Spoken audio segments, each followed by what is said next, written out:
প্রিয় দর্শক, স্বাগত জানাচ্ছি আগামীর বাংলাদেশ অনুষ্ঠানে। আশা করি আপনারা ভালো আছেন, সুস্থ আছেন। আলোচনার শুরুতেই চলুন আমরা পরিচিত হয়ে নিই আমাদের আজকের দুজন অতিথির সঙ্গে। আজকে আমাদের সঙ্গে রয়েছেন আবু হানা রাজ্জাকী, আইনজীবী এবং রাজনৈতিক বিশ্লেষক।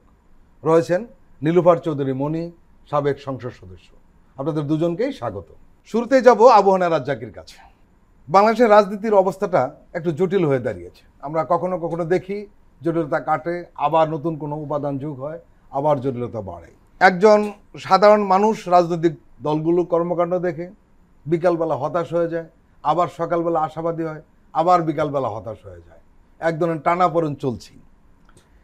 লন্ডন বৈঠকের পর ধরে নেওয়া হয়েছিল রাজনীতির একটা শান্ত পরিবেশ চলে আসছে, কিন্তু আমরা দেখলাম যে ইশরাকের ঘটনাটি লন্ডন বৈঠককে অনেকটা প্রশ্নবিদ্ধ করেছে, যদি বলি ম্লান করেছে, সেটা অস্বীকার করার উপায় নেই। এই বিষয়ে সরকারের ভূমিকাটাও খুব সক্রিয় তেমন মনে হচ্ছে না। কি বলবেন আপনি? দেখেন, লন্ডন বৈঠক ন্যাচারালি একটা টার্নিং পয়েন্ট হয়েছে, মানে আমার কাছে মনে হয়েছে। শুধু তাই না, আমার আগে বোধহয় আপনার এই মহাসচিব, বিএনপি মহাসচিব, উনি নিজেও বলছিলেন যে এই আলোচনাটা একটা টার্নিং পয়েন্ট, বিগ ইভেন্ট। হ্যাঁ, বিগ ইভেন্ট, 1 নম্বর। 2 নম্বর হলো, আপনি যদি আমাদের রাজনীতিতে দেখেন 5ই আগস্টের পর থেকে 7, 8, 10 মাস যাই হয়েছে, ঠিক তখন ইউনূস সাহেবের লন্ডনে তারেক জিয়া সাহেবের সাথে যে সাক্ষাৎ হওয়ার পর এটাকে বলা যায় রাজনৈতিক মেজর অপারেশন। কেন বলছি সেটা পরে বলি। আমি যদি ভালো করে আপনি নজর রাখেন তাহলে দেখবেন এইটার থেকে টার্নিং পয়েন্টে কীভাবে হয়েছে। বিএনপি ঢাকা, বিএনপি লন্ডন একটা বিষয় এসে গেছে। কীরকম? বিএনপি ঢাকার থেকে আমরা যে শব্দগুলো পেতাম, ডিসেম্বরের মধ্যে নির্বাচন, সেটা তারেক জিয়া সাহেবও বলছিলেন ডিসেম্বরের মধ্যে ডিসেম্বরেই নির্বাচন। পাশাপাশি বিএনপি ঢাকা থেকে শব্দ ছিল 2 জন ছাত্র উপদেষ্টা এবং খলিলুর রহমান নিরাপত্তা উপদেষ্টা, তাদের পদত্যাগ দাবি করা হয়েছিল। ঠিক এই কথাটা কিন্তু আমরা তখন তারেক জিয়া সাহেবের মুখের থেকে শুনিনি। বাট যখন ইউনূস সাহেবের সাথে সাক্ষাৎ করতে গেলেন, তখন লক্ষ্য করে দেখবেন যে তারেক জিয়াকে যিনি রিসিভ করছেন তিনি খলিলুর রহমান, এবং খলিলুর রহমান সে হেঁটে হেঁটে হেঁটে হেঁটে ঢুকছেন। আমি একদম ভিডিও ফুটেজ কয়েকবার দেখছি। আর ইউনূস সাহেবও কোনো রুমে স্থির ছিলেন না, উনি একটা সাইডে হেঁটে হেঁটে বের হয়েছেন। তার মানে কি, এখানে দুটো ব্যাপার হয়েছে। 1 নম্বর, নিরাপত্তা উপদেষ্টা হিসাবে খলিলুর রহমান সাহেবকে এন্ডোর্স করলেন তারেক জিয়া সাহেব, যেহেতু তিনি তার রিসিপশনটা রিসিভ করছেন। আর ইউনূস সাহেব ঘর থেকে হেঁটে হেঁটে যাওয়ার মানে হচ্ছে তারেক জিয়া সাহেবও হেঁটে আসছে, তার মানে তুমি আমার জন্য করলে আমি তোমার জন্য করব। দিস ইজ ভেরি সিম্পল, এটা ডিপ্লোম্যাটিক ইয়ে। এখন আসেন মেজর অপারেশনটা কি হইল। মেজর অপারেশনের পর আমরা যে ইয়েটা পাইছি, প্রেস কনফারেন্স, সেখানে কিন্তু নির্বাচনটা দুইজনই ছাড় দিছে। ইউনূস সাহেব এপ্রিল থেকে ফেব্রুয়ারিতে আসছে, তারেক জিয়া সাহেব ডিসেম্বর থেকে ফেব্রুয়ারির মতো একটা জায়গায় গেছেন। But lot of ifs and buts are there রয়েছে। হ্যাঁ, সেটা কি বলছে? 3টা বিষয় খুব সিরিয়াসলি, জুলাই সনদ, সংস্কার এবং বিচার।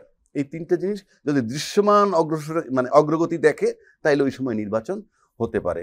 এইটা পাঠ করলেন খলিল সাহেব, পাশে কিন্তু আমির খসরু মাহমুদ চৌধুরী সাহেব বসা ছিলেন, অর্থাৎ এন্ডোর্স করলেন।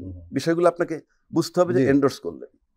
এন্ডোর্স করার পর এখানে একটা ব্যাপক রিপারকেশন হয়েছে, অর্থাৎ এখানে কিন্তু সেই জায়গাটার নাই যেই আমরা সোশ্যাল মিডিয়ায় এন্টি ইউনূস যেভাবে বলা হইতো এন্টি ইউনূস, সেগুলো একটু থেমে গেছে, কথাবার্তার গতিটা একটু কমে গেছে।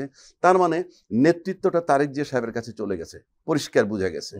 এবং তারেক জিয়া সাহেব কিন্তু ইউনূস সাহেবকে একটু শক্তিশালী করছে। সেটা কিরকম? 3টা main stakeholder, regimented force হিসাবে আর্মি, তারেক জিয়া মানে বিএনপি বড় দল, এবং ইউনূস সাহেব, 3টে স্টেক হোল্ডার। ইউনূস সাহেবের সাথে কিন্তু এদিকে একটা দূরত্ব ছিল, বিএনপির একটা দূরত্ব ছিল। মনে হলো আপাত দৃষ্টিতে তারেক জিয়া সাহেবের সাথে একটু দূরত্বটা কমে গেছে। এই যে মেজর অপারেশনটা আমি বলতেছি, এটা একটা অপারেশন। মেজর অপারেশনের পরে কি হয়? আপনাকে ইনসেন্টিভ কেয়ার ইউনিট রাখে নর্মালি, সে 2 উইকস। এতে যদি নর্মাল ঘাটা শুকিয়ে যায়, তাহলে ভাববেন আপনি ফেব্রুয়ারি পর্যন্ত একটা শান্তিপূর্ণ পরিবেশ যাবে। আর যদি এখানে কোনো ইনফেকশন হয়ে যায়, তাহলে ইনফেকশন হলে কি হয় সেটা তো বোঝেন। অপারেশনের পর যদি ইনফেকশন হয়, কঠিন জটিল পরিস্থিতি। এখন আসেন, এইটা আমি বললাম, এখন আসেন ইশরাক সাহেবের বিষয়টা। আমি একজন আইনজীবী হিসাবে বলবো, কোর্ট কিভাবে রায় দিছে দ্যাট ইজ এখন ইমম্যাটেরিয়াল, বাট কোর্ট একটা জাজমেন্ট দিছে তার পক্ষে জাজমেন্ট দিয়ে কি বলল?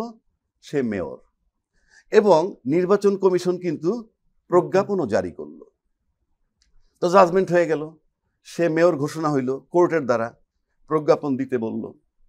এখন আসেন, পাশাপাশি সম্ভবত আসিফ মাহমুদ সাহেবরা আইন ও বিচার মন্ত্রণালয়ের কাছ থেকে একটা ওপিনিয়ন নিছে। সেই ওপিনিয়নটা কি, কোর্ট রায় দিছে সেটা নিয়ে তাদের কোনো অসুবিধা নেই, কোর্ট রায় দিছে, কিন্তু পরবর্তী প্রক্রিয়াটা কি এই সংক্রান্ত, প্লাস সেখানে মেয়াদ শেষ হইতে এই ধরনের কিছু কথাবার্তা আছে। তো সেখান থেকে যখন লড়াই শুরু হইলো, তিনি পাইলেন না আলটিমেটলি। না পাওয়ার পরে আমি সেলুট জানাই, কারণ ইশরাক সাহেব আমি ব্যক্তিগতভাবে চিনি, তারা আইনি প্রক্রিয়ায় কোর্টে জাজমেন্টটা নিছে। জাজমেন্ট রাইট রং বলার এখতিয়ার এখন আর নাই। এখন ইশরাক সাহেব এর কি উচিত ছিল, যদি আমি আইনের ভাষায় বলি, যেহেতু আপনি আইনের প্রতি শ্রদ্ধাশীল, আইনকে মেনেছেন, আইন আপনাকে ডিক্লারেশন দিছে, তাহলে কোর্ট মানতেছে না, কোর্টের আদেশ মানতেছে না সরকার, তখন আমরা নর্মালি আইনজীবী হিসেবে কি করি, অনেক আদেশ এরকম সরকার ফেলে রাখে, তখন আমরা কোর্ট কন্টেম্প প্রসিডিং এ যাই।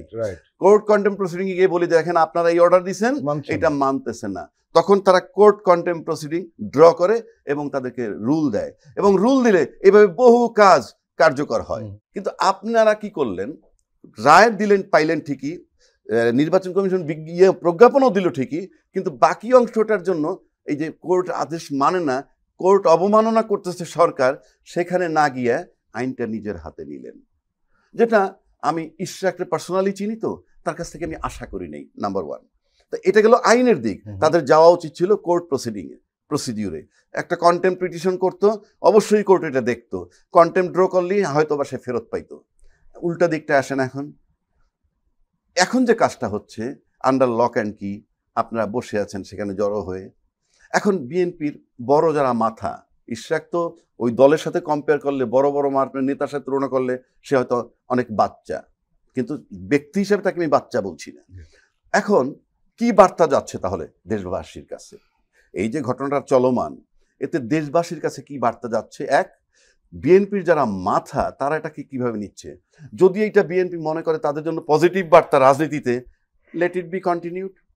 আর যদি তারা মনে করেন যে এই বার্তাটা তাদের যোগ করে আপনার সঙ্গে ভালো নয়, গত সোমবার বিএনপি স্থায়ী কমিটির বৈঠকে কিন্তু এই বিষয় নিয়ে আলোচনা হয়েছে, এবং সেই বৈঠকের মূল কথা হলো তারা ইশরাককে থামাবে না। সেটাই আমি বলছি, এই যে থামাবে না যদি বলে থাকে, তাহলে বার্তাটা যায় কি? আমি তো বলতে পারবো না, আমি তো রাজনীতিবিদ না, বাট ওনারা তো রাজনীতি করবেন, ইশরাকের বেটার ফিউচার, ব্রাইট ফিউচার সামনে, এবং আমার কাছে মনে হয় যে এই যে ব্রাইট ফিউচার যে মানুষটার ছিল, এখন বার্তা কি যায়? কারণ নির্বাচন হবে ফেব্রুয়ারিতে, তর্কের খাতিরে ধরলাম, এই 10 মাস কি বার্তা যায়? যদি নেগেটিভ বার্তা যায় তাহলে কি পরিস্থিতি হবে? যদি পজিটিভ বার্তা যায়, এই সিদ্ধান্ত নিতে হবে বিএনপির যারা কর্ণধার তাদেরকে। নীলুফার চৌধুরী মনি, ইশরাকের ঘটনাটি বিএনপির যেরকম প্রবলেম রয়েছে, ইশরাকের যেরকম প্রবলেম রয়েছে, এটার একটা দিক, আর একটা দিক কিন্তু সেটাও রয়েছে, সরকারের প্রবলেম রয়েছে, সরকারটা সেটেল করছে না। হ্যাঁ ঠিক আছে, আমরা ধরে নিলাম যে এই মেয়াদ শেষ হয়ে গেছে, গ্যাজেটের মেয়াদের শেষ হয়ে গেছে, আর একটা বিতর্ক হলো যে অবৈধ নির্বাচনের বৈধ মেয়র হওয়ার যে চেষ্টা, সেটা মানুষ ভালোভাবে নেয়নি। কিন্তু এর উল্টো পিঠ যেটা বললাম, সরকার এতদিন হয়ে গেল, সরকারের কি কোনো দায়িত্ব নেই? কিন্তু প্রশ্ন উঠেছে যে অনেক রাজনৈতিক বিশ্লেষক বলছেন যে ইশরাকের এই ঘটনা বিএনপিরও ক্ষতি করছে, শুধু ইশরাকের নয়। আপনি কি মনে করেন? দেখেন, আমরা তো যেটাই বলি না কেন, আপনার মনে আছে যে আমরা স্বৈরশাসকের আন্ডারে 15.5 বছর ছিলাম, ফ্যাসিবাদের বিরুদ্ধে আন্দোলন করেছি, তখনও কিন্তু অনেক অনেক রকম রায় হয়েছে মহামান্য আদালত থেকে, আমরা বলেছি, তারপরেও কিন্তু আমরা ওই রায়টা মানতে বাধ্য হয়েছি। আমরা আদালত সম্পর্কে অনেক রকম অনিরপেক্ষতার কথা বলেছি, কিন্তু আদালতকে চরমভাবে অবমাননাও করতে পারিনি। ইশরাকের ব্যাপারটা যেখানে আসছে, আপনি যে কথাটা বললেন, হ্যাঁ, নাচাতে গেলে নাচতে হয়, যে নাচায় তার ডাবল কষ্ট হয়। সরকার নাচাচ্ছে, ইশরাক যেটা, যে একই আইনে যদি চট্টগ্রামের মেয়র যদি দায়িত্ব নিয়ে যদি কাজ করতে পারে, তাহলে হোয়াই নট ইশরাক? এর মধ্যে একটু পার্থক্য আছে, একটু পার্থক্য, সেটা ঠিক আছে, কিন্তু আপনার গ্যাজেট হওয়ার পরে, সেটা বলতে পারেন, গ্যাজেট হওয়ার পরে চট্টগ্রামের সাথে অনেকে মিলিয়ে দেয়, মিলানো না হলেও আপনার কাহিনী কিন্তু একই। আপনার ওই ভোট ধান্দা করে নেওয়া, ভোটের ইয়ে থেকে উজ্জ করা, তারপরে আপনার আওয়ামী লীগের মেয়র না না, এখানে একটু পরিষ্কার করি। ঢাকাতে যে নির্বাচনটা হয়েছে 12টার সময় উনি উইথড্র করেছে, আমি নির্বাচন বয়কট করলাম। পরবর্তী সময় উনি মামলা করেছেন, এই নির্বাচন বাতিল ঘোষণা করা হোক। আর চট্টগ্রাম যেটা করেছিল সেটা হলো যে আমি বিজয়ী হয়েছি, আমাকে বিজয়ী ঘোষণা করা হোক, আমাকে বিজয়ী ঘোষণা করা হয়নি। এখানে দুইজনেরই দুটো একটা আলাদা, একটু দুইজনেরই যেটা এটা আমি জি, জি। জানি, দুইজনেরই যেটা পজিটিভ সেটা হলো দুইজনের কোনো জায়গায় মেয়র যে জবরদখল করেছিল যে মেয়ররা, তারা দুইজনের কেউই নাই। তারপরে যখন আদালতের রায়টা পেয়েছে, না, এখানে আরেকটা প্রক্রিয়া আছে, সেটি হলো যে 5ই আগস্টের পরে উনি আবার অন্যরকম ভাবে মামলাটা করেছেন। মামলাটা করেছে, জি, আবার মামলা অন্যরকম করতেই ভাবে পারে, হয়েছে। কিন্তু মামলার বাধ্য তো করে নাই, রায়কে তো বাধ্য করা যায় না। তারপরেও বিএনপি ক্ষমতায়ও নাই। প্রিয় দর্শক, আমরা এখন একটি বিরতি নিচ্ছি, আপনারা আমাদের সঙ্গেই থাকুন। আবারও স্বাগত আগামীর বাংলাদেশ অনুষ্ঠানে। আজকে আমাদের সঙ্গে আলোচনায় রয়েছেন আইনজীবী এবং রাজনৈতিক বিশ্লেষক আবহানা রাজ্জাকি, রয়েছেন সাবেক সংসদ সদস্য নীলুফার চৌধুরী মনি। আবহানা রাজ্জাকি, খবর বেরিয়েছে ঢাকা দক্ষিণ সিটি কর্পোরেশনের নির্বাচনের কথা ভাবছে সরকার। এক্ষেত্রে একই সঙ্গে মেয়াদ উত্তীর্ণ ঢাকা উত্তর সিটি কর্পোরেশনের ভোট হতে পারে।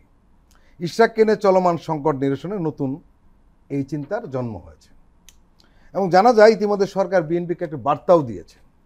এক্ষেত্রে জাতীয় সংসদ নির্বাচনের আগে নির্বাচন কমিশন একটা ট্রায়াল রানের সুযোগও হবে যে কিভাবে নির্বাচনটা হতে পারে। এর মানে কিছুটা হলেও সম্ভবত স্থানীয় সরকার নির্বাচনের দিকে সরকার এগোতে পারে। কি বলবেন আপনি? যেই পরিস্থিতি এখন বিরাজমান সিটি কর্পোরেশনে, সেখানে কিছুদিন আগে কথা উঠছিল যে তারাও কিন্তু নির্বাচিত মেয়রকে চায়, অর্থাৎ এটা বোঝাচ্ছে। আমার প্রথম আপত্তি হলো ওই জায়গায়, প্রজাতন্ত্রের হোক স্বায়ত্তশাসিত হোক, তার কোনো কর্মকর্তা কর্মচারীর কোনো রাইট নেই এটা বলার। তোমার কাছে মেয়র হিসেবে যে আসবে তুমি তার আন্ডারে কাজ করবা। ওই যে আইন বানাইছে কয়দিন আগে সরকারি কর্মচারীদের যে বিধান, যেটা নিয়ে সচিবালয় আন্দোলন হইল, I hate it like anything. Master and servant relation হলো প্রজাতন্ত্রের কর্মচারীর সাথে সরকারের। আজকে নীলুফার আপা এখানে বসে কথা বলতেছে, কালকে সে সরকারে যাবে। একবার চক্ষু বন্ধ করে কল্পনা করুক তো যে তারা একটা আইন পাশ করছে, সচিবালয় মানে না, তখন কি হবে? মাস্টার অ্যান্ড সার্ভেন্ট রিলেশন, এর ভিতরে আর কোনো প্রেম নাই। Whatever the law is, আমি ইম্পোজ করব, তুমি মানতে বাধ্য, ভালো না লাগলে গো হোম। এই যে আন্দোলনটা হইতেছে, কোনো রাজনৈতিক দল কি বলছে যে মেয়র হিসেবে সে পাওয়ার জন্য যোগ্য? ইট ইজ কারেক্ট, ফাইন, আমার আপত্তি নাই, in accordance with the decision given by the court. But তোমরা কর্মচারীরা মাঠে নামতেছো কিভাবে? কালকে আমরা দেশ চালাবো, তখন আমি এই কর্মচারী কিভাবে নিয়ন্ত্রণ করব? শেখ হাসিনা কিন্তু একসময় তার প্রজাতন্ত্রের কর্মকর্তা কর্মচারী নিয়ন্ত্রণ করতে পারেনি। শেখ হাসিনা কখনো প্ল্যান করেনি যে যাচ্ছে তাইভাবে সিট নিবে। এগুলা আমলারা, মোর ক্যাথলিক দেন পোপ হয়েছিল, তারা আওয়ামী লীগের চেয়ে বেশি আওয়ামী লীগের হয়ে গেছিল, যার জন্য এমন সিট দিছে, কোনো কোনো সিটে ভোট পাইছে, টোটাল ভোট আছে 250, ভোট কাস্টিং হয়েছে 270,000, এই নজিরও আছে। তাই এটা হলো মোর ক্যাথলিক দেন পোপ হইলে যেটা হয়। প্রজাতন্ত্রের গোলাম, মাস্টার অ্যান্ড সার্ভেন্ট রিলেশন, সেখানে কার কয়জন সে আলাপ আসবে কেন? তারা প্রজাতন্ত্রের কর্মচারী, যে বস হবে তার আন্ডারে কাজ করবে। বিষয়টা সিম্পল। এখন আসেন, মেয়র নির্বাচন দেওয়ার পরিকল্পনা করতেছে। আমরা নর্মালি কি দেখছি, মেয়র নির্বাচনের সাথে কিন্তু কমিশনার নির্বাচনগুলোও হয়ে যায়। It's a very good thing. আর ইশরাক সাহেবেরটা হলো কোর্ট জাজমেন্ট দিছে। তা আমি এখন মনে করি যদি এই সরকারি সিদ্ধান্তটা নিয়ে থাকে, তাহলে আমি মনে করি ভালো সিদ্ধান্ত নিছে যে মেয়র ইলেকশন যদি উনি দেন একই সময়, কারণ প্রজ্ঞাপন দিয়ে উনি সমস্ত মেয়র কমিশনার সব বাতিল করছেন।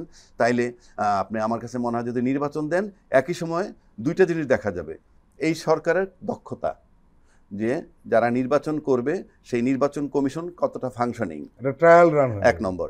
2 নম্বর, প্রশাসন দিয়ে লেভেল প্লেয়িং ফিল্ড হয় কিনা, কিংবা কোনো অভিযোগ আসে কিনা। এবং অভিযোগ ওই গয়রহ আসলেই হবে না, প্রমাণ সাপেক্ষে। দরকার পার্টিকুলার কোনো জায়গায় সিসি ক্যামেরা সেট করে সব তো আর সম্ভব না।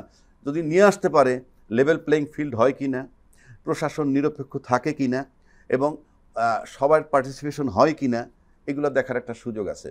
এক, পাশাপাশি যদি কমিশনার নির্বাচন সাথে চলে আসে, তাহলে স্থানীয় নির্বাচন যদি হয়ে যায়, হ্যাঁ, হয়ে গেলে সমস্যা নাই, তো হয়ে যাক। তারপরে আর ফেব্রুয়ারি মাসে তো নির্বাচন হবেই, জাতীয় নির্বাচন। আজকে পর্যন্ত যে হিসাব নিকাশ, তাতে ফেব্রুয়ারিতে হবে। সুতরাং আমার কাছে মনে হয় এই ইশরাক ঘটনা যদি তারা নিজেরা এখান থেকে সরে না যায়, তাহলে যদি সরকার বাধ্য হয় যে একটা নির্বাচন করবে, করলে করতে পারে, তাদের তো রাইট আছে। নির্বাচন দিয়ে যদি সমস্যার সমাধান করতে পারে ভালো, তখন তার কেউ কোনো অভিযোগ থাকবে না, কারণ তারা তো নির্বাচনে বিজয় লাভ করবে সুনিশ্চিতভাবে। বিগত যে নির্বাচন হয়েছিল সেখানেও তারা নিশ্চিত ছিল কারচুপি না হলে পাশ করত। সুতরাং তাদের পাশ যখন নিশ্চিত, তখন আমার কাছে মনে হয় এটার সাথে যদি কমিশনার নির্বাচন দিয়ে দেয় তাহলে তো স্থানীয় প্রতিনিধি সবাই পেয়ে গেল, অলমোস্ট কিছু পেয়ে গেল জনপ্রতিনিধি, তারপরের ধাপে আবার যাওয়ার চিন্তা করবে। এটা আমার কাছে অগ্রহণযোগ্য নয়। নীলুবার চৌধুরী মনি, যদি সেরকম একটা নির্বাচনের দিকে যায় কি বলবেন আপনারা? বিএনপি একটা বড় দল, বিএনপির হিসাব আছে আলাদা। ধরেন বিএনপি তো চাইছে যে জাতীয় নির্বাচনটা আগে হোক, তো জাতীয় নির্বাচনের আগে কোনো স্থানীয় নির্বাচন না, এটা বিএনপি বলছে। এখন বিএনপিকে যদি এই সরকার বোঝাতে সক্ষম হয় যে স্থানীয় নির্বাচনটার কথা তারা ভাবছে না, তারা যেহেতু ঢাকা যেহেতু বাংলাদেশের রাজধানী এবং রাজধানীর দুইটা বড় বড় এইটা খালি গেলে সমস্যা, এটা বায়াস্টের একটা ব্যাপার, দুই পক্ষের বসার দরকার, এটা আমি মনে করি। কারণ বিএনপি এটা কতটুকু মানবে এটা সরকারের ভাবমূর্তির উপর ডিপেন্ড করবে, সরকার কতটা বায়াস কনভিন্স করতে পারে। আমার কথা এটা। আমরা একটা অন্য প্রসঙ্গে আসি। লন্ডন বৈঠকের পর সংস্কারের গতিটা এগুচ্ছে খুব দ্রুত গতিতে। আমরা দেখলাম ম্যারাথন বৈঠক হচ্ছে, কিন্তু মৌলিক কিছু বিষয় এখন আমরা দেখছি যে রাজনৈতিক দলগুলো এক জায়গায় পৌঁছতে পারছে না। যেমন বৃহস্পতিবারে যে মিটিংটা হলো, সেখানে আমরা কয়েকটা বিষয় আলোচনা হওয়ার কথা ছিল। রাষ্ট্রপতি ও সংসদের উচ্চকক্ষে নির্বাচন পদ্ধতি, প্রধানমন্ত্রীর মেয়াদ, এই তিন বিষয়ে বিশুদ্ধ কিছুটা আলোচনা হয়েছে, কিন্তু আলটিমেটলি চূড়ান্তভাবে ফলাফল আসেনি। আবার রোববার এই বিষয়গুলি নিয়ে আলোচনা হবে। আমরা দেখলাম যে কিছু বিষয় নিয়ে জামাত এবং এনসিপির সঙ্গে মিল রয়েছে, যারা সংস্কার কমিশন যেগুলো জমা দিয়েছেন তার সাথে মিলে গেছে, বিএনপির সঙ্গে তাদের মিলছে না। এখানে আরেকটা প্রশ্ন এসছে, সেটা হলো যে একজন বলছেন যে বাংলাদেশ পার্টির যে এবি পার্টির চেয়ারম্যান মুজিবুর রহমান মঞ্জু, উনি বলছেন যে 3 দিন ধরে ব্যাপক আলোচনা বিশ্লেষণ চলছে, কিন্তু কোনো বিষয়ে ঐকমত্য হচ্ছে না। এখন এখানে একটা প্রশ্ন উঠেছে, সেটি হলো যে কারো কারো অভিযোগ যে দলীয়ভাবে চিন্তা করা হচ্ছে সংস্কারগুলোতে। দলীয়ভাবে চিন্তা, আপনি কোথায় এই খোঁচাটা হচ্ছে প্রধানমন্ত্রীর ব্যাপারটা নিয়ে, বা 70 অনুচ্ছেদ কিন্তু মিটে গেছে। হ্যাঁ, মিটে গেছে, ওটা মিটে গেছে। আপনার প্রধানমন্ত্রী যেমন ধরেন অন্যরা বলছে যে 2 বারের অধিক সময় কেউ প্রধানমন্ত্রী হতে পারবে না, বিএনপি বলছে অবশ্যই 2 বারের অধিক সময় প্রধানমন্ত্রী হতে পারবে না, একটা গ্যাপ দিয়ে, একটা গ্যাপের পরে যদি আবার পাশ করে তাহলে তখন যদি হয় সেটাতে বিএনপির আপত্তি নাই। কথাগুলোর আপনার হিসাব কিন্তু 70-80% মিলে গেছে। ওই লাস্টের লেজের ওইখানে একটুখানি সমস্যা আছে। এটা বিএনপির মধ্যে স্বচ্ছতা আছে আমি বলবো, কারণ বিএনপি কিন্তু আগেই এই সংস্কারের আগে 31 দফা আরো 2.5-3 বছর আগের ঘটনা, তখনই কিন্তু বিএনপি নিজে থেকেই বলছে যে 2 বারের বেশি প্রধানমন্ত্রী না।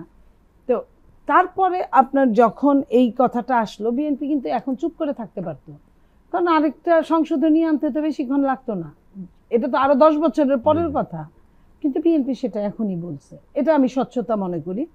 তো এই ছোট ছোট কাহিনীগুলো এটা মেনে নিলেই হয়, যে কারো অন্যরাও মানতে পারে। কারণ একটা জীবনে আপনার ধরেন কেউ যদি 60 বছরের একজন হয়, লাইক তারেক রহমান সাহেব, 60 বছরে 2 বার প্রধানমন্ত্রী যদি হয় তাহলে 70 বছর, তারপরে ধরেন 1 বছর হলো না, 75 বছর, তারপরে 75-এর পরে আপনার আবার যখন যদি হয় এই 80 বছর 75 বছরে নাও তো হতে পারে, ততদিনে তার শারীরিক অবস্থা তো নাও ভালো থাকতে পারে। এটা আসলে জটিল না, ওরকম মেনে নিলে একটু সফট হলেই হয়। আরেকটা জিনিস যেটা বলছে যে উচ্চকক্ষ নিম্নকক্ষ, সেটা 105 ছিল, 300 জেনারেল সিট নিম্নকক্ষের সাথে 100 নারী সিট 400, আর 105 ছিল আগে উচ্চকক্ষে, সেটাকে 5 কমিয়ে 100-তে নিয়ে আসা হয়েছে। এই 100 উচ্চকক্ষের নির্বাচনটা কিভাবে হবে এক একজন এক এক রকম বলেছে, এবং এটা আমার মনে হয় না যে অত জটিল হবে, একটা প্রসেসে সামনের মিটিংগুলোতে হয়ে যাবে। এই গেল দুটো। রাষ্ট্রপতি নির্বাচন কেউ কেউ বলেছে যে ইলেকটোরাল পদ্ধতিতে, কেউ কেউ বলেছে একদম তৃণমূল, মানে কি বলে ইউপি চেয়ারম্যানের ভোট পর্যন্ত, প্রায় ওখানে প্রায় 70,000 ভোট হয়ে যায় এরকম। ওই প্রস্তাবটা কেউ বলছে যে না, এটা নিম্নকক্ষের নিম্নকক্ষের সদস্যদের ভোটে হবে, যেটা পুরনো পদ্ধতি। পুরনো পদ্ধতি। এখন এটাও আমার মনে হয় যে একটা আলোচনার পরে ম্যাক্সিমামই কিন্তু আপনার সলিউশন হয়ে গেছে। এই কিছু কিছু যেগুলো, এগুলো আমি বললাম, এগুলোও আমার মনে হয় যে খুব তাড়াতাড়ি এটা আপনার সলিউশনে চলে আসবে। তবে যে জিনিসগুলো নিয়ে সংস্কারের দরকার ছিল, যেমন আমলাদের সংস্কার, পুলিশের সংস্কার, আপনার নির্বাচন কমিশনের সিরিয়াস সংস্কার, এই জায়গাগুলোই কিন্তু সরকার হাত দেয় না। এটা আমি বলবো, যাদের কাছে তাদের হাতে নির্বাচনটা অনেক রকম প্যাচ খাইতে পারে, ঘুরপাক খাইতে পারে, সরাসরি ইনভলভ থাকবে, তারা ইনভলভ থাকবে, তাদের এই সংস্কারটা নিয়ে কেউ কোনো কথা বলে না। এটা আমি সুযোগে আপনাকে বলে দিলাম। আবাহনের রাজ্জাকি, আমরা দেখছি যে নীতিগতভাবে কিছু বিষয় আসলে ঐক্যমত্য হয়েছে, কিন্তু পদ্ধতিগতভাবে একটু সংকট তৈরি হয়েছে। আপনার কি মনে হয় নীলুফার চৌধুরী মনি আশাবাদ ব্যক্ত করেছেন যে একটা সমাধান হবে? আপনি কি আশাবাদী? না না, আশা তো আপনার করতেই হবে। আপনার আশা তো আপনার বেঁচে থাকার অবলম্বন। আপনি যদি হোপ না থাকে, আপনি তো পরবর্তী দিনের চিন্তা করতে পারবেন না। কিন্তু এখানে যে কথাটা আপা তো অনেকগুলো কথা বললো, যেগুলো নিয়ে আমার আলাপ করার প্রয়োজন নাই, যেমন উচ্চকক্ষ, নিম্নকক্ষ।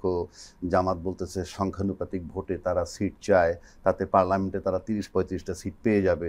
অনেক ছোট দলও পাবে, অনেক ছোট দলও উচ্চকক্ষে পেয়ে যাবে।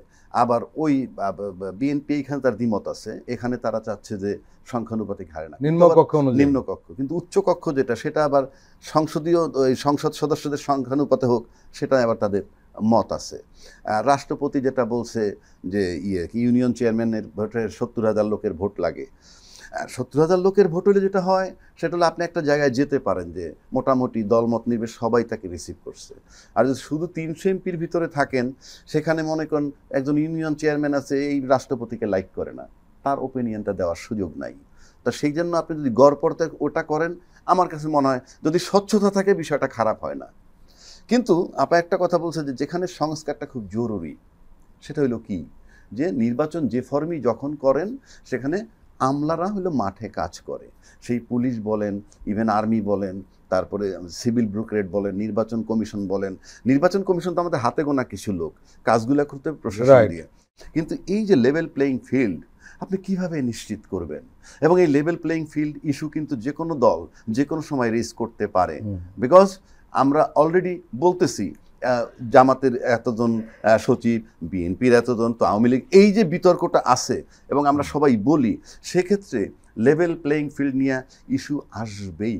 এখন আমি একটা ছোট্ট মানুষ, আমি বাংলাদেশে চ্যালেঞ্জ করে দিতে পারি যে বাংলাদেশের রাজনীতিবিদরা যদি নির্বাচনের সময় লেভেল প্লেইং ফিল্ড চান, তাহলে সেটা এনশিওর করতে পারেন তারা একটু কোঅপারেট করে। সেটা হলো এইরকম যে আপনি একটা অবাধ, সুষ্ঠু, নিরপেক্ষ নির্বাচন করতে হলে আপনার লেভেল প্লেইং ফিল্ড দরকার। এবং লেভেল প্লেইং ফিল্ড নিশ্চিত করবে কিন্তু প্রশাসনের যারা কাজ করে তারা। এখন এই প্রশাসন বেপরোয়া কেন? কারণ এই প্রশাসনের কাছে আমরা গত 16 বছর ছিলাম ইসরায়েল বনাম ফিলিস্তিন, অর্থাৎ এরা ছিল ইসরায়েলের ভূমিকায়, শেখ হাসিনা ছিল ইসরায়েলের প্রধানমন্ত্রীর মতো, আর আমরা সাধারণ নাগরিকগুলো ছিলাম ফিলিস্তিন, এবং আমরা নির্যাতিত হয়েছি এবং এই কয়টা লোক দিয়া। এখন যদি ওই বিচারটা করা যায়, আমি নিশ্চিত করে বলতে পারি, যদি জুলাই অভ্যুত্থান হইলো যে কারণে যাদের আয়না ঘর বানাইলো, যারা বিনা বিচারে হত্যা হইলো, 57 জন আর্মি অফিসার হত্যা হইলো, শাপলা চত্বরে হত্যা হইলো, হ্যাঁ, এবং বহু মায়ের বুক খালি হইলো, নীলুফাররা তাদের ভাইরে হারাইছে, তাদের দলীয় ভাইদের, তাদের যদি টাচ না করে আমার কিছু করার নাই। কিন্তু ওই একটা বিচার যদি করে, তাইলে বাংলাদেশের এই আজকের প্রশাসন ভাববে, বাবারে বাবা, বাংলাদেশের ইসরায়েলের যিনি ছিলেন দায়িত্বে, তার বিচার যখন হয়েছে বা তাদের বিচার যখন হয়েছে, আমি নিশ্চিত থাকেন পরদিন সকালে প্রশাসন একেবারে স্বাভাবিক হয়ে যাবে। আর ওইটা যদি আপনি না করতে পারেন, পরবর্তীকালে যে রাজনীতিবিদরা যাবে তাদেরকে ওই প্রশাসন আবার তাকে ইসরায়েলের প্রধানমন্ত্রী বানিয়ে ফেলবে। সুতরাং যদি এই বিচারের জন্য যদি একাগ্রচিত্তে সবাই ঐক্যমত্যে না আসে, আপনি নিশ্চিত করে বলতে পারি তারা দেশপ্রেমিক নয়। কারণ দেশপ্রেমিক থাকতে হইলে একটা অবাধ সুষ্ঠু নির্বাচন যদি চায়, গণতন্ত্র যদি ফেরত পাইতে চায়, প্রশাসনকে নিরপেক্ষ করতে হবে। এই কারণে এই প্রশাসন আপনি থাকে 5 তলাটা 7 তলায়, 7 তলাটা 3 তলায়, 3 তলাটা 12 তলায় থাকবে। What is the use of it? কিন্তু এটা ঠিক করার মানে একটাই রাস্তা, যে মাথা ছিল ফরিদ, সেইটাকে আমরা ঠিক করছি, তার বিচার করছি। সুতরাং নীলুফার আর রাজ্জাকি অটোমেটিক ঠিক হয়ে যাবে, লেভেল প্লেইং ফিল্ড নিশ্চিত হবে। এই একটাই রাস্তা এই প্রশাসনকে ঠিক করার, there is no second option. প্রিয় দর্শক, আমরা আবারও একটি বিরতি নিচ্ছি, আপনারা আমাদের সঙ্গেই থাকুন। প্রিয় দর্শক, আবারও স্বাগত আগামীর বাংলাদেশ অনুষ্ঠানে। আজকে আমাদের সঙ্গে আলোচনায় রয়েছেন সাবেক সংসদ সদস্য নীলুফার চৌধুরী মনি, রয়েছেন আইনজীবী এবং রাজনৈতিক বিশ্লেষক আবু হানা রাজ্জাকী। একটা বিষয় আমরা লক্ষ্য করছি, সেটি হলো যে এই আলোচনার টেবিল থেকে বের হয়ে জাতীয় ঐক্যমত্যের সঙ্গে যখন বৈঠকটা হয়, অনেক নেতাই অনেক ধরনের কথা বলেন বাইরে এসে। এই বিষয়গুলো সম্পর্কে আমরা কিছু তথ্য জানতে পারি, কিছু বিভ্রান্তিও তৈরি হয়, আবার কিছু বিভ্রান্তি কাটেও, দুটোই। ছোট ছোট দলের কেউ কেউ এসে বাইরে কিছু কথা বলেন, যারা তাদের ভূমিকা তো সেখানে তত সক্রিয় নয়, তারা অরিজিনাল কথাটা অনেকে বলে দেন। আমরা দেখলাম বৃহস্পতিবার এরমেট কিছু কথা বলেছেন একজন নেতা গাজী আতাউর রহমান। সেটা হলো যে বিশেষ করে এনসিসি, যেটা জাতীয় সাংবিধানিক কাউন্সিল, এইটার প্রতিষ্ঠার প্রস্তাবে রাজনৈতিক দলগুলো যারা বিরোধিতা করছে তারাও একটু রহস্যজনক আচরণ করছে। এবং উনি শেষ পর্যন্ত একটা কথা বলেছেন যে মৌলিক সংস্কারে যদি রাজনীতিবিদরা এক জায়গায় না হন, তাহলে একটি সমাধান হতে পারে, সেটা হলো গণভোটে। এই যে গণভোট হওয়ার ব্যাপারে উনি একটা মতামত দিয়েছেন। কি বলবেন আপনি? এই যে জাতীয় সাংবিধানিক কাউন্সিল, এটা হলো আসলে করা হয়েছিল, প্রস্তাবটা দেওয়া হয়েছে ব্যালেন্স করার জন্য, ক্ষমতার একটা ব্যালেন্স করার জন্য, দলীয় বা দলবাজ থেকে বিভিন্ন প্রতিষ্ঠান থেকে দূরে রাখার জন্য। কিন্তু এই বিষয়ে কিন্তু একমত হতে পারছেন একেবারেই। দেখেন, এটার আসলে বাংলাদেশের যে সিচুয়েশন এই মুহূর্তে, এটার দরকার পড়ে না। কারণ কি, এই যে সমস্ত দলগুলো মিলেই কিন্তু একটা সরকারকে বসিয়েছে। এই সরকার নিয়ে কিন্তু কারো কোনো চরমভাবে কোনো মানে সরকার নির্বাচন দিচ্ছে না, এটা নিয়ে সমস্যা আছে, কিন্তু এই সরকার বসছে এটা নিয়ে কিন্তু কারো কোনো ওই ধরনের কোনো সমালোচনা নাই। তাহলে যখন একটা সরকারকে আমি ম্যান্ডেট দিলাম, নীরব থেকেই দেই আর সরব থেকেই দিলাম, তখন এটার আসলে দরকার পড়ে না আবার নির্বাচন করে, আবার গণভোট করে, আবার এটা। এবং তারা যে সংস্কারের জন্য লোক সেট করেছে, তাদের প্রতি কিন্তু আস্থা নিয়েই প্রত্যেকটা দল গিয়ে বসতেছে। তো যদি আস্থা ভোটেই যদি সব হয়, তাহলে আপনার আর কাউন্সিলের ওই যে ডক্টর ইউনূস সাহেব একটা কথা বলছেন আপনার লন্ডনে বসে, গণভোটের যে আস্থাটা বড় না, যে জনগণ তো বুঝেই না অনেক কিছু, এই জনগণ কি দিবে ভোটের ব্যাপারে কিন্তু একটা কথা বলছিল যে জনগণকে এটা কিভাবে বলবো, জনগণই তো বুঝে না যে ভোট কেনা যায় বেচা যায়, এই জিনিসগুলো নিয়ে যখন কথা উঠছিল। তো আমি সেই জায়গায় বলি যে জনগণ যে এই যে বড় বড় জাতীয় বড় বড় সমস্যাগুলো, জনগণের এত সময় নাই যে ওই স্টাডি করে তারাই ভোট দিবে। জনগণ কে প্রেসিডেন্ট হবে, কে প্রধানমন্ত্রী হবে, কে মন্ত্রী হচ্ছে, খোঁজ খবর রাখে।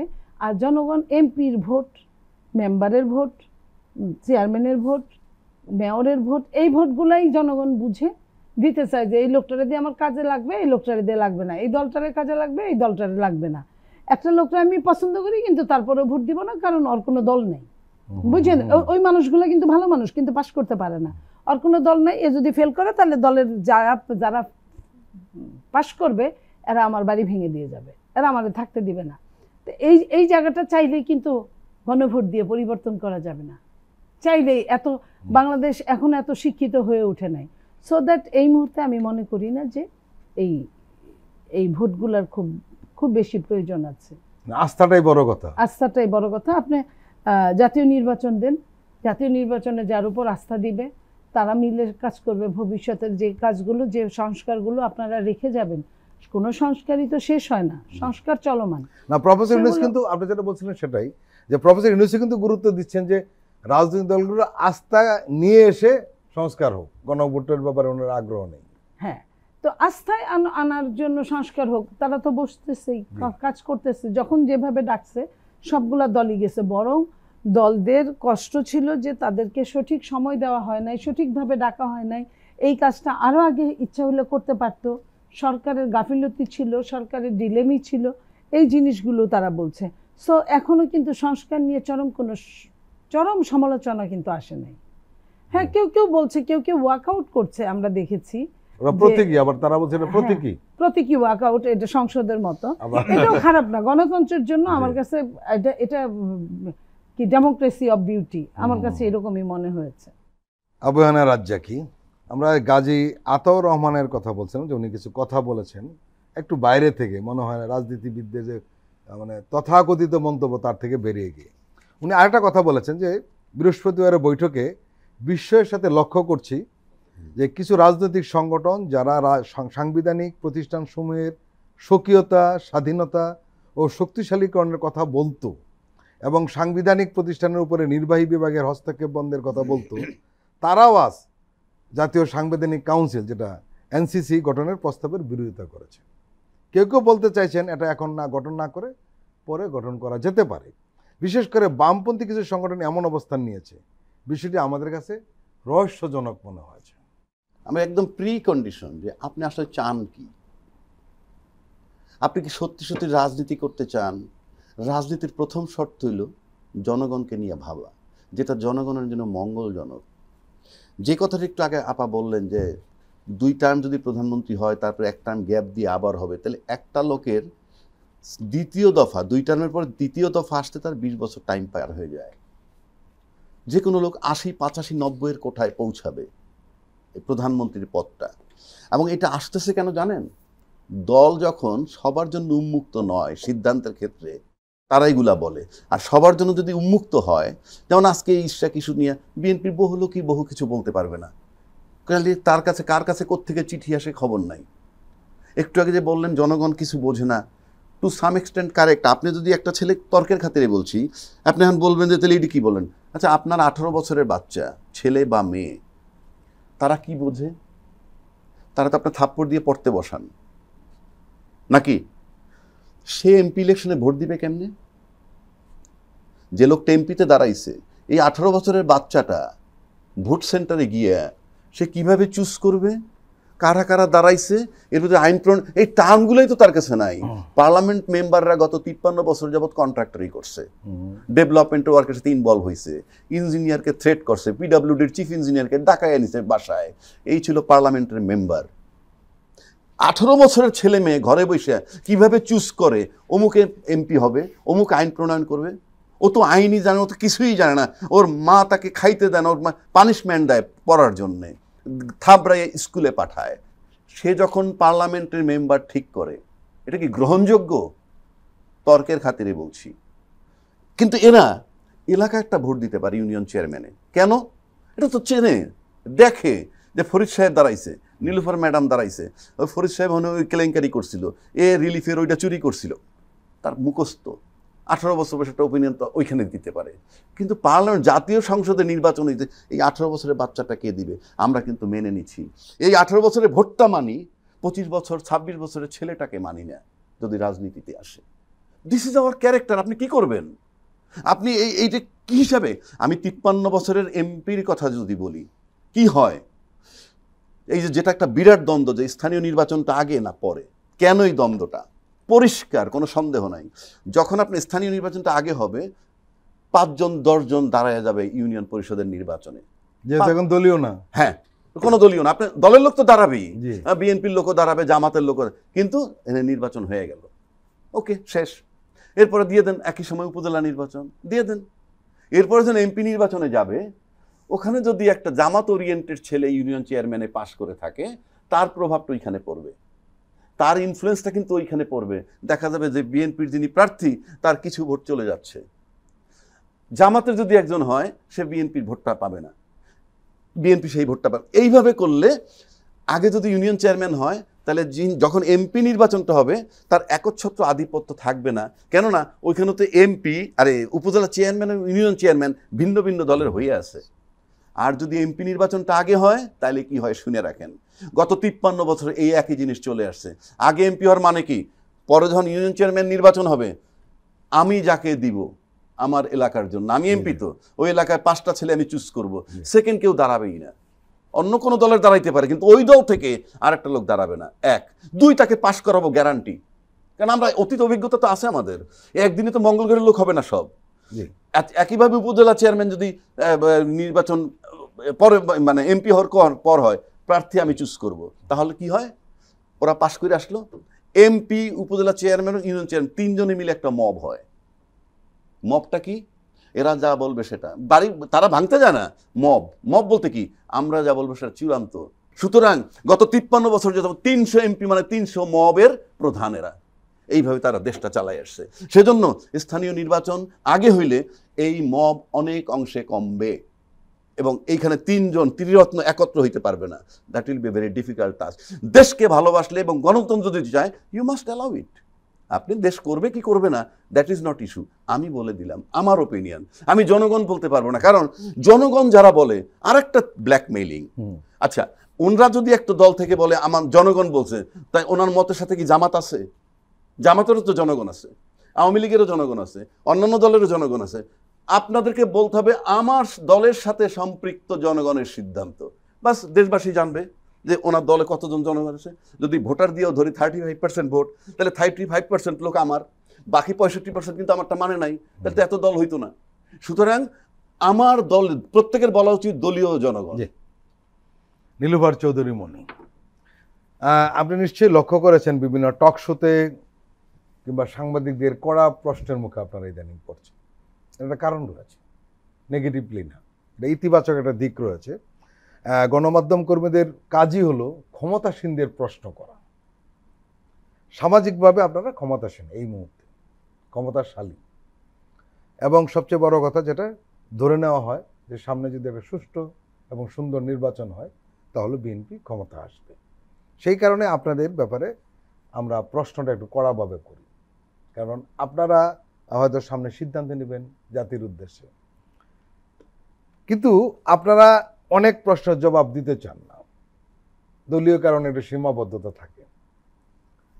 কিন্তু একটা বিষয় তো সত্য যে দেশটা আসলে পাল্টে গেছে 5ই আগস্টের পর। আপনি ঢাকা বিশ্ববিদ্যালয়ে রাজনীতি করেছেন, ছাত্র রাজনীতি এবং যে কেন্দ্রবিন্দু যেখানে, সেখানে আপনি ছিলেন, এবং আমরা এটাও জানি যে অনেকগুলো ডাকসু নির্বাচন, 90-এর গণঅভ্যুত্থান, এগুলো আপনার দেখার সুযোগ হয়েছে। আমি এই এত কথা বললাম এই কারণে আমাদের সামনেই 5ই আগস্ট চলে আসছে। আমার প্রশ্নটা হলো যে এই যে গণঅভ্যুত্থানের ঘটনাটি ঘটল, একই সঙ্গে আমরা 1 বছর পার করে দিচ্ছি। একজন রাজনীতিবিদ হিসেবে, সচেতন রাজনীতিবিদ হিসেবে আপনি কি আমাদের বলবেন রাজনৈতিক দলগুলো তাদের পূর্ণ ধ্যান ধারণা থেকে আদৌ বেরিয়ে আসতে পেরেছে কিনা? আমি ব্যক্তিগতভাবে খুব পছন্দ করি যে তোমার বন্ধু তোমার সমালোচক। সাংবাদিকরা যদি প্রশ্ন করে, সাংবাদিকরা যদি স্বচ্ছতার মধ্যে প্রশ্ন করে, জবাবদিহিতার জন্য আমার খারাপ লাগার কথা না, কিন্তু ইন্টেনশনালি যদি প্রশ্ন করে তখন আমার খারাপ লাগে। তারপরেও আমরা কিন্তু দায়বদ্ধ। সাংবাদিকরাও কিন্তু জনগণের একটা প্রতিনিধিত্ব করে। সেখানে অনেক লেকিং তৈরি হয়েছে গত 15 বছরে। তো আমরা চাই যে প্রশ্নটা কেমন হয়, এটা কিন্তু মন থেকে হয় না, বাইরে থেকে হয়, এটা স্বাভাবিক বোঝা যায়। আমরা ওইভাবে প্রশ্ন দিতে চাই। তবে যত কিছুই বলি না কেন, আমি আপনাকে একটা প্রমাণ দিই। আমাদের এলাকার একটা এমপি ছিল, তাকে সে একটা যমুনা নদীর উপর একটা ব্রিজ বানিয়েছিল। তো মানুষ বলতো যে যমুনা নদীর পানি শুকায় যাবে কিন্তু তার টাকা শেষ হবে না, এটা একটা বলতো। আরেকটা বলতো যে এই ব্রিজটা করার জন্য যতদিন সে দাঁড়াবে ততদিন পাশ করবে। দুঃখজনকভাবে সত্যি হলেও তার আর দাঁড়ানোর মতো অবস্থা হয় না। এই কারণে এখনো সে বেঁচে আছেন, এই কারণে যে 1/11 পরে তার নির্বাচনই পায় নাই। যে নির্বাচন পেয়েছে তার নামে মামলা থাকার কারণে সে দাঁড়াতে পারে নাই। তার দলের কেউ দাঁড়িয়েছে, অথবা তার সন্তান বা তার ফ্যামিলি কেউ দাঁড়িয়েছে। এটা হচ্ছে আল্লাহ যদি লিখে রাখে, এটা আমরা বিশ্বাস করি একটা জায়গায়। নির্বাচনটা আগেও হয় কি না, কখন হয়, এটা নিয়েও কিন্তু আমার মধ্যে একটা প্রশ্ন, আমার মধ্যে ব্যক্তিগত মতামত বলছি, যে প্রশ্ন দেখা দেয়। তো নির্বাচন হলে না ক্ষমতায় আসার কথা, নির্বাচনই যদি দেরি হয় তাহলে ক্ষমতাটাও দেরিতেই হবে। তো আমি এই জায়গায় আমি বিশ্বাস করি, গডকে বিশ্বাস করেই আমি চলতে চাই। আল্লাহ যদি ভাগ্যে রাখে, আপনি যা চিন্তা করছেন না তার চেয়ে অনেক কিছু হতে পারে। আর যদি ভাগ্যে না রাখে, ওই যে ওরকম যে যতদিন বেঁচে থাকবে, বেঁচে আছে কিন্তু এমপি দাঁড়ানোর অবস্থাই নেই। তো আমি এই জায়গাটায় বলতে চাই যে আমরা পাশ করি বা না করি, ক্ষমতায় যাই বা না চাই, যতটা সত্য স্বচ্ছ যে কথাগুলো, ওই কথাগুলো বলতে চাই এবং মানুষের জন্য কাজ করতে চাই। আমি প্রশ্নটা করেছিলাম সাথে আরেকটা বিষয়, সেটা হলো রাজনৈতিক দলগুলো তাদের চিন্তা চেতনা থেকে পাল্টাছে কিনা, না পুরনো অবস্থা রয়ে গেছে? না, পাল্টাইছে আমি বলবো না, পাল্টাইছে পুরানো ধ্যান ধারণার মধ্যেই আছে। এই কারণে আপনি বোধহয় দেখেছেন যে গতকালকেও সুইস ব্যাংকের অ্যাকাউন্টে 33% টাকা এক বছরে জমেছে বাংলাদেশিদের, প্রায় 8,500 কোটি টাকার মতো মনে হয়। তো এই যে টাকা গেল, এই টাকাটা কে দিল, কে জমা দিল? তাহলে মানুষের কাছে তো টাকা নাই, ব্যবসা নাই, বাণিজ্য নাই, 1 বছর যাবত এটাই স্বাভাবিক। কোনো নির্বাচিত সরকার নাই, 18 বছরের ভোটারকে আমরা মানতে পারি। 24-25 বছরের ছেলে মেয়েদেরকেও আমরা যখন দেখলাম অর্থটা এত বেশি চিনে, যে অর্থই অনর্থের মূল, আবার অর্থ ছাড়া যে কিছু হয় না, এটা তারা বুঝে গিয়েছে। এবং এই যে কারি টাকার খেলা, তাদের যে সব দলের রেজিস্ট্রেশন পর্যন্ত হয় নাই, তারা এখন এই অবস্থায় শুধুমাত্র তাদের কথায় রেজিস্ট্রেশন হলে টাকা খেলা যাবে না, শুধুমাত্র আমলারা চলে বলে রেজিস্ট্রেশন হয় না। এই জন্য বলছি দলটার লংজিভিটির কথা বলছি আমি, এটার অর্থ। তো সেই জায়গায় আপনার স্বচ্ছতা যদি ভেতর থেকে না আসে, মাইন্ডসেট যদি চেঞ্জ না করতে পারে একটা সমাজ, তাহলে আপনি যত কথাই বলেন না কেন ওই অঙ্কুরেই বিনাশ হবে। যে যখনই ক্ষমতায় আসবে সে তখন থেকেই এই একই কালচারিত হবে। তাই আমি বলছি, এবং মাইট ইজ রাইট না, আইনের অনুশাসন, মাইট ইজ রাইট না, আইনের অনুশাসনটা যে পর্যন্ত আমি অনুসরণ না করব, অনুকরণ না করব। দেখেন এই সরকার আসছে, এই সরকার নিয়ে কোনো সমস্যা নাই, কিন্তু এই সরকার ব্যর্থ। কেন ব্যর্থ? সে আইনের অনুশাসন মানে নাই, সে কাউকে ধরে নাই, যতটা না অ্যারেস্ট করার দিকে ধাবিত হয়েছে তার চেয়ে অনেক বেশি পালিয়ে যাওয়ার সহযোগিতা বেশি করেছে। তো পালিয়ে যাওয়ার সহযোগিতা, এবং যে মানুষটা টাকা আত্মসাৎ করেছে বিভিন্ন উপায়ে, যার টাকাটা আমি চাইলেই, আপনার মনে পড়ে 1-11 সময় রাস্তাঘাটে বস্তা পড়ে থাকতো, টাকার গাড়ি পড়ে থাকতো, বড় বড় নামি দামি গাড়ি পড়ে থাকতো। তাহলে এই টাকাগুলো, এত টাকা 15.5 বছরে যে ইনকাম করলো, লক্ষ লক্ষ কোটি টাকা বিদেশ পাচার হলো, এবং দেশে আছে, ব্যাংকগুলো খালি হয়ে গেছে, কিন্তু ঘরগুলো ব্যাংকের ভল্টে পরিণত হয়েছে। সেই টাকাগুলো কিন্তু ব্যাংক থেকে বাকি টাকাও তুলে ফেলার সুযোগ দিয়ে সরকার পরে জব্দ করলো। তো এই যে ব্যাংকগুলো জব্দ করলো পরে, তাহলে এইখানে আমাদের কোনো চেঞ্জ আসছে না। যে পর্যন্ত আমাদের মাইন্ডসেট এবং আইনের অনুশাসন দুইটা একসাথে না কাজ করবে, এই পর্যন্ত আমাদের কোনো চেঞ্জ আসবে বলে আমি মনে করি না। নীলুফার চৌধুরী মণি এবং আবু হানা রাজ্জাকি, আপনারা দুজন আমাদের দীর্ঘ সময় দিলেন, আপনাদেরকে আন্তরিক ধন্যবাদ। প্রিয় দর্শক, আজকের অনুষ্ঠান আমরা এখানেই শেষ করছি। আপনারা ভালো থাকবেন, সুস্থ থাকবেন। আল্লাহ হাফেজ।